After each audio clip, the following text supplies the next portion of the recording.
പാലക്കാട് ഒരു അപകടം നടന്നിരിക്കുകയാണ്. മാള കോട്ടമുറിയിൽ ബൈക്കുകൾ കൂട്ടിയിടിച്ച് 2 പേർക്ക് ഗുരുതരമായി പരിക്കേറ്റു. കുന്തംകുളം സ്വദേശിയായ മാള ഹോളി ഗ്രേസ് പോളിടെക്നിക് വിദ്യാർത്ഥിയായ രോഹിത്, നെടുമ്പാശ്ശേരി സ്വദേശി മിനി നിവാസിൽ പ്രഭാകരൻ എന്നിവർക്ക് പരിക്കേൽക്കുകയും ചെയ്തു.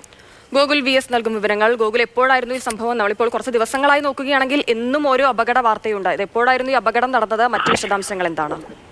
ഇന്ന് ഉച്ചയ്ക്കാണ് തൃശ്ശൂരിലെ മാള കോട്ടമുറിയിൽ വെച്ച് ബൈക്കുകൾ കൂട്ടിയിടിച്ച് കോളേജ് വിദ്യാർത്ഥിക്കും വയോധികനും പരിക്കേറ്റത്. തലയ്ക്ക് ഗുരുതര പരിക്കേറ്റ വടമ സ്വദേശി പള്ളിയത്ത് വീട്ടിൽ പ്രഭാകരനെ, അതോടൊപ്പം തന്നെ ഹോളി ഗ്രേസ് പോളിടെക്നിക് വിദ്യാർത്ഥിനിയായ രോഹിത്തിനെയും മാളയിലെ സ്വകാര്യ ആശുപത്രിയിൽ പ്രവേശിപ്പിച്ചിരിക്കുകയാണ്.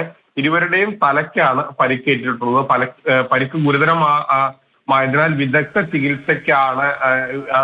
ചികിത്സയ്ക്കായി ഇവരെ ഉടൻ തന്നെ അങ്കമാലിയിലെ സ്വകാര്യ ആശുപത്രിയിലേക്ക് മാറ്റുമെന്നുള്ള വിവരങ്ങളും പുറത്തു വരുന്നുണ്ട്. ഇരു ബൈക്കുകളും എതിർദിശയിൽ വരുമ്പോൾ കോട്ടമുറിയിൽ വെച്ച് കൂട്ടിയിടിക്കുകയായിരുന്നു. അങ്ങനെയാണ് ഇരുവർക്കും പരിക്കുകളേറ്റത്.